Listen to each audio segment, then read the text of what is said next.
নতুনকৈ সমষ্টি পুনৰ নিৰ্ধাৰণৰ পিছত মইনী সমষ্টিৰ অন্তৰ্গত এই চিন্তামণিগড় এই অঞ্চললৈ আহিছিলোঁ।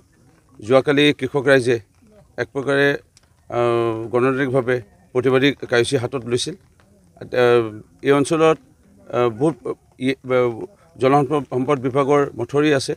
এই মথৰিসমূহ চুইচ গেটসমূহ পূৰ্ব চৰকাৰৰ সময়ত যেনে হয়তো বৈজ্ঞানিকসন্মতভাৱে কৃষক ৰাইজৰ লগত আলোচনা কৰি পানীৰ কোন সময়ত ওলাই যায়, কিমান পানী হয়তো ইয়াৰ বাম আছে, দ আছে, এই কথাবোৰ কাষৰ নদী, ইয়াত 3খন নদী ব্ৰহ্মপুত্ৰ কাষেদি বৈ গৈছে। মিটং নদীখনো আহি পেলাই এই অঞ্চলত চুইছেহি আৰু এই কাষেদি বৈ গৈছে। জাজি নদীখনো আহিছে। এই কথাবোৰ নাচাই পূৰ্বৰ কংগ্ৰেছ চৰকাৰৰ সময়ত 2012 চনতে ৰাইজৰ লগত ভালধৰণে আলোচনা নকৰি নিৰ্মাণ কৰাৰ ফলত ৰাইজে এতিয়া জীয়াতু ভুগিব লগা হৈছে।